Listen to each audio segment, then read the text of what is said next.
Shalom, amis téléspectateurs de l'émission En toute franchise, définie comme une promesse solennelle de mariage, échangée entre futurs époux, les fiançailles sont aussi vues comme la période qui se coule entre cette promesse et le mariage. Si la question ne fait pas débat chez les adultes, elle se pose bien évidemment chez les élèves et étudiants. Sur ce plateau pour échanger, la sœur Alou Flora. Elle a un deuxième année de sciences naturelles à l'université Mendy à Blois. Shalom ma sœur. Comment tu vas? Je vais très bien. En face d'elle, nous avons le frère Epekou Justus. Il est le directeur adjoint à l'organisation du JATSI. Shalom mon frère. Shalom. Comment tu vas? Bien. La sœur Flora, je me tourne vers toi pour la première question. Selon toi, quelle est la définition que vous donnez au thème fiançailles?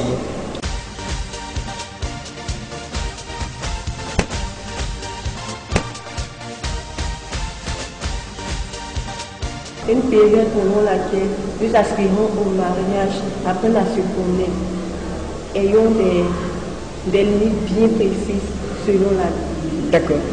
Mon frère Justus, quelle définition donnez-vous au thème fiançailles?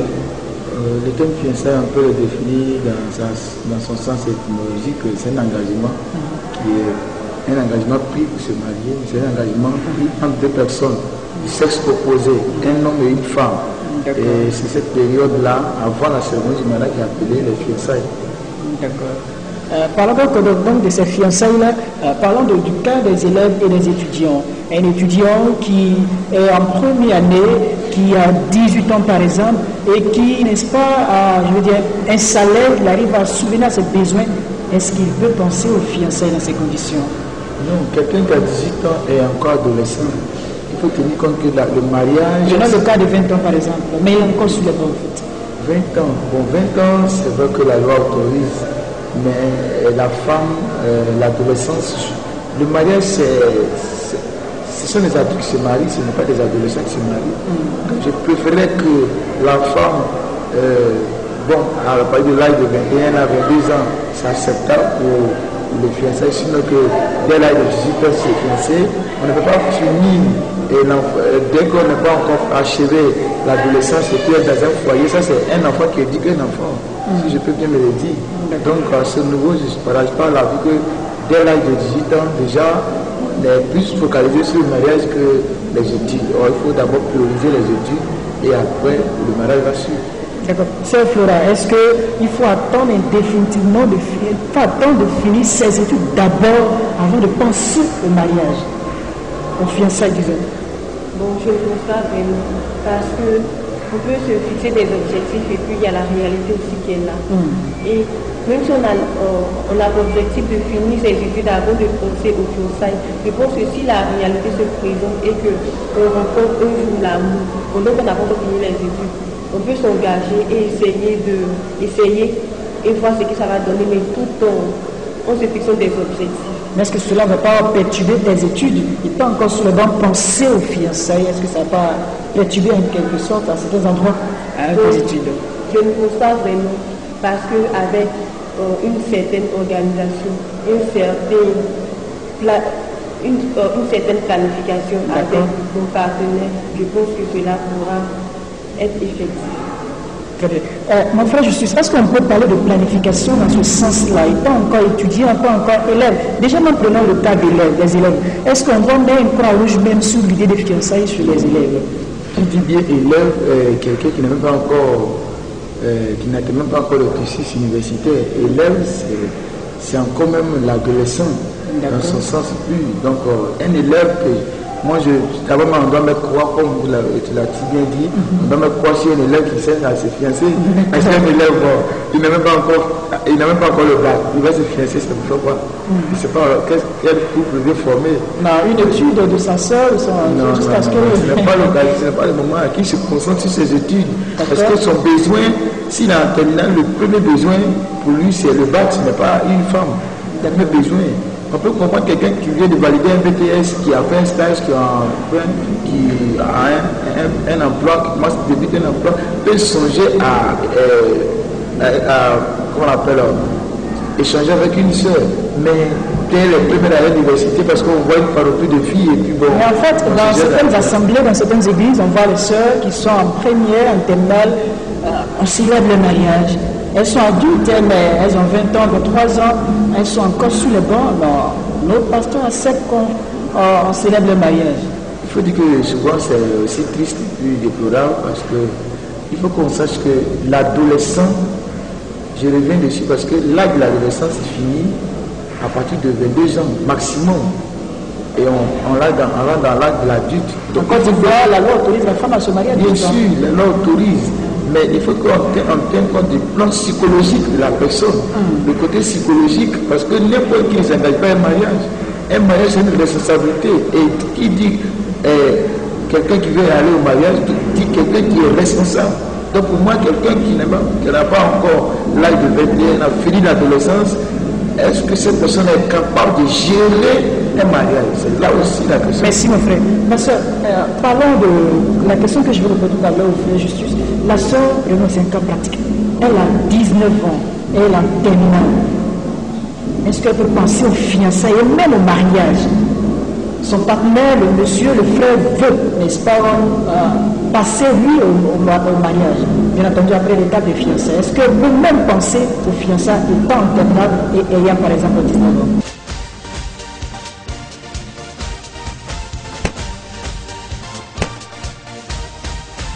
Moi, je pense que la seule pensée aux fiançailles. Oui, mais avec beaucoup d'écart, on me donne beaucoup d'écart, elle est son partenaire parce qu'on sait qu'elle a un objectif à atteindre, c'est-à-dire avoir son bac. Mais parlons de mariage, si son partenaire sait qu'elle est élève, elle a son bac à passer, il peut patienter, il va lui laisser le temps de finir ce niveau-là, de passer ce niveau-là et passer au mariage. Parce que je me dis que célébrer ce jour de mariage, ça serait un peu remédier à beaucoup de problèmes, par exemple. On voit des personnes qui ont des problèmes, par exemple. Je m'explique. Célébrer ce jour de mariage, ça peut permettre de résoudre certains problèmes. Oui, oui. Ah bon? Oui, je pense qu'il y a certains frères et sœurs qui sont fiancés. Comme vous le dites, si on ne célèbre pas ce jour de mariage, ils peuvent, à la longue, au fil du temps, tomber dans le péché, commettre le péché du sexe. Est-ce que le mariage est une solution, n'est-ce pas, à l'impudicité ou à la fornication? Est-ce que ça résout forcément donc cet aspect-là? Mon frère Justice. Il faut dire que vous l'avez bien dit, je ne suis pas d'accord avec quelqu'un qui est en terminale, qui a un bac à passer et qui donne plus d'importance au bac et au mariage. Je suis désolé parce qu'il faut que la personne se concentre. Le mariage, ce n'est pas... c'est pas marié, la vie, c'est un échec. Le mariage ne peut pas aussi le bonheur. Donc il faut d'abord que ce dernier-là, si demain il aime la soeur, et qu'il attend que celle-là puisse valider le bac. Et puis bon, si les parents sont consentants que la fille soit mariée avec l'accord, vu son âge aussi, parce qu'il faut l'autorisation des parents afin que le mariage n'ait lieu. Donc il faut que les parents, moi je ne suis pas d'accord, mais j'aimerais que cette fille-là, au moins à l'âge de 19 ans, finisse au moins les 2 années de la licence, au moins de la licence, passer au mariage, et ça sera encore plus responsable dans le foyer, parce que là on découvre beaucoup de choses encore. D'accord. Amis téléspectateurs, nous sommes à l'émission en toute franchise. Je reçois la sœur Alifouraï, le frère Justus. Avec eux, nous échangeons sur le thème, nous débattons sur le thème est-il possible pour les élèves étudiants de se fiancer? Je me tourne vers la sœur Flora. La sœur Flora, prenons un autre cas pratique. La sœur, elle est à l'université, elle est en 3e année, par exemple, à l'université, et un frère qui, par exemple, est en 2e année. Est-ce que le frère peut songer, n'est-ce pas, à passer au fiancé avec la sœur qui est en classe supérieure?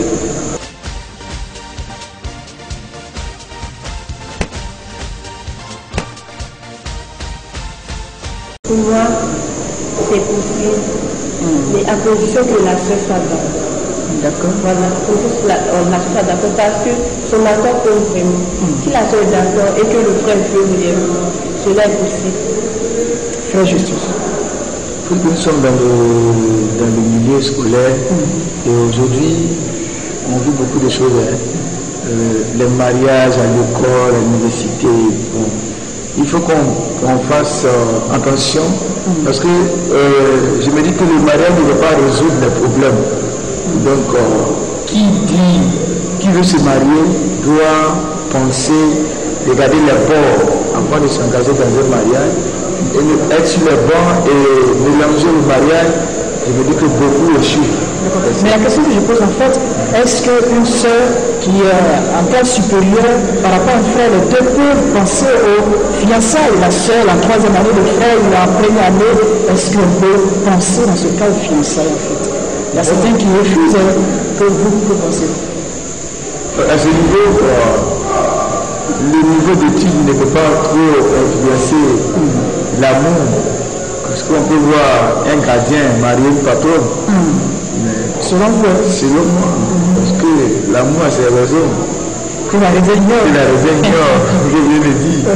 L'amour, on peut être un haut, quel que soit le niveau, on peut être quelqu'un qui est plus bas que nous. Donc, là, je suis d'accord. Mais il faut qu'on puisse faire la part des choses. Quelqu'un qui vient de la l'université et déjà veut se marier, peut se poser la question, pourquoi il veut se marier? Pourquoi il veut se marier? La soeur qui a un master et le frère qui a la licence. Bon, ça c'est une difficulté souvent aussi dans le mariage. Parce qu'on pense qu'après ça, il y a quelques questions de complexes de priorité. Donc il faut que les gens sachent gérer ces gens de... Ça arrive, mais il faut qu'on arrive à gérer et puis ça va faire la part des choses. Parce que souvent aussi, être un master pour revenir en arrière, demain, est-ce qu'on va accepter que ce monsieur-là nous fasse des reproches pendant que nous, les diplômés en master, en doctorat, c'est maintenant que le frère en licence vient en master, est-ce que ça va aussi gêner le mariage? D'accord. Merci. La sœur Flora, selon vous, quels sont les pas à ne pas franchir, les limites à ne pas franchir dans les fiançailles? Selon nous, les limites doivent être généralisées et peu communes à tous. Voilà. Par exemple, il ne faut pas rester un peu avec son partenaire tard dans la nuit, à des heures tardives. Même si c'est pour étudier. Si c'est pour étudier, on doit éviter cela, même si c'est pour étudier. Parce qu'arriver une certaine heure, vraiment, il n'y a personne, il y a des idées qui peuvent venir. Il faut éviter tout cela. Je pense que... D'accord. Frère Justus, est-ce qu'il y a des limites selon vous à ne pas franchir dans les fiançailles bien légalisées? Oui, parce que les fiançailles, comme on a dit, les fiançailles, c'est en faisant des témoins. Et ces personnes sentent que nous sommes en train de faire parcours. Et dans ce parcours-là, il y a des règles à ne pas enfreindre. Et aujourd'hui, nous avons vu un peu le laxisme dans nos milieux. Dans le milieu chrétien, des fiancés qui lavent des habits de fiancés à des heures, qui sont de libertinage. Il peut y avoir le libertinage de fiançailles qui se déroule dans nos églises. On ne parle que de fiançailles s'il n'est reconnu que par le corps pastoral, que par les autorités compétentes, comme les diacres, les anciens. Et ça souvent, c'est des témoins qui si on se cache dans l'église et puis on se balade par tout ça, c'est le copinage. On ne peut pas parler de fiançailles. Donc il faut qu'on arrive à gérer ce laxisme dans l'église pour que les gens sachent faire la part des choses, ne pas venir faire n'importe quoi. Et c'est ce qui fait qu'aujourd'hui, on vit tellement de choses dans nos églises et les hommes de Dieu sont étonnés. Parce qu'on laisse des frères, souvent on les voit marcher avec des soeurs, des mois, des années, et puis après, on ne voit plus, peut-être qu'il a bon. Et il a dû commettre des publicités avec cette dernière, et puis il va se chercher son Dieu parce qu'il voit encore de nouvelles soeurs dans l'église. Donc il fait un parcours. D'accord. Merci infiniment. Il nous reste 7 minutes environ pour terminer cette émission. Nous allons consacrer ces 7 minutes qui nous restent à une question précise et récurrente qui nous revient dans nos assemblées.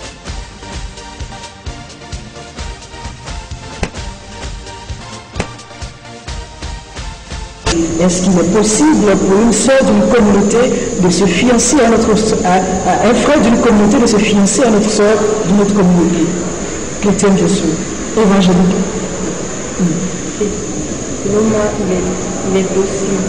En tout cas, puisque nous croyons tous le même Jésus. Voilà. Mais souvent, il y a des différentes doctrines dans donc souvent, c'est pas en bif le même Dieu que nous prions. Voilà, c'est un pourrait le dire, la soeur. Voilà. En tout cas, dans la mesure où ce n'est pas le même Dieu, je pense que ce n'est pas possible. Mais si on reconnaît que c'est le même Dieu, si on reconnaît qu'on a beaucoup de similitudes, en tout cas, beaucoup de similitudes, comme je le disais, je pense que c'est possible. D'accord. Mon frère, je suis qu'en penses-tu? Oui, dans ce domaine aussi, il faut tenir compte de la moralité des églises.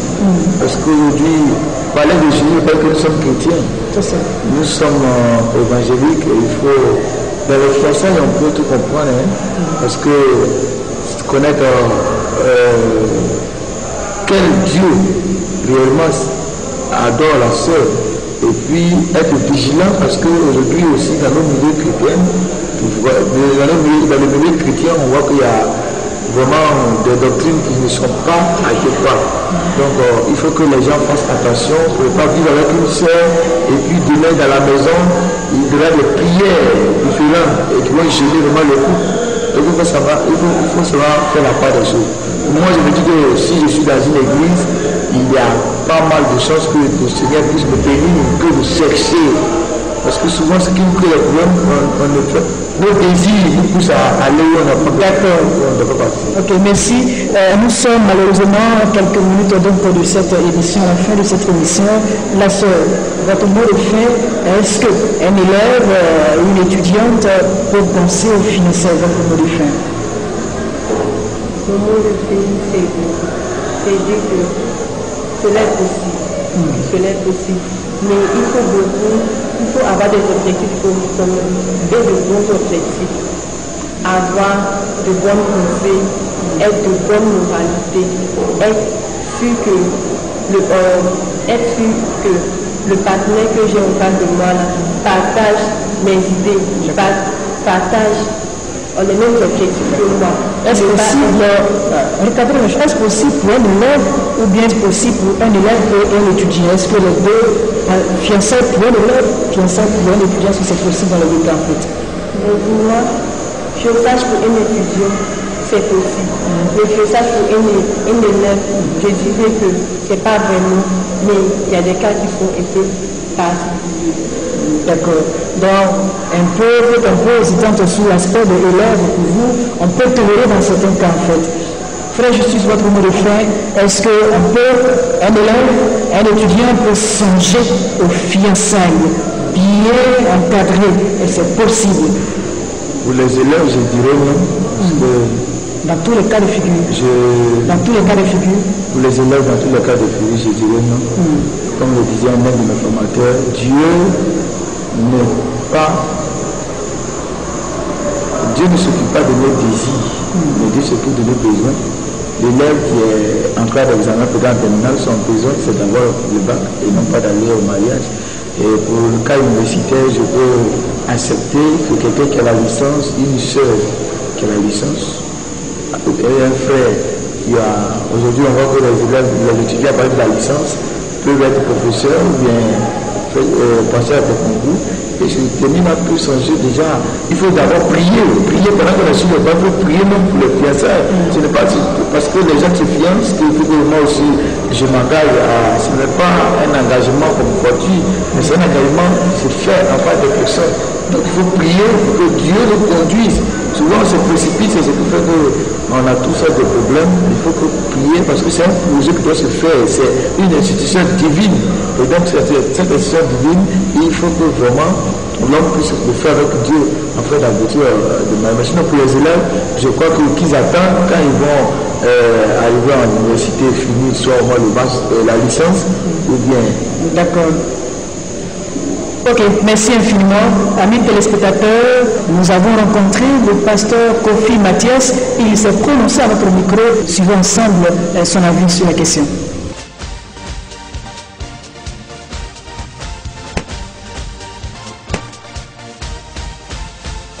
Si on peut avoir quelqu'un qui a fini les études et qui travaille déjà à 19 ans, il ne sait pas. J'ai bien un cas que je gère, une jeune secrétaire qui a fini les études à 17 ans et demi. Parce qu'elle a commencé à 3 ans. J'ai un cas actuellement que j'ai à Abidjan. Elle était majeure de l'âge de 3 ans et à 17 ans, elle a fini le BTS. J'ai un cas comme ça sous la main.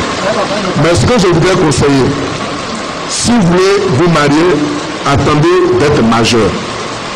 Le mariage est différent du cadre académique. Étudier les maths, il n'y a pas de problème. Vous pouvez le faire au CE1, au CE2, au CM2.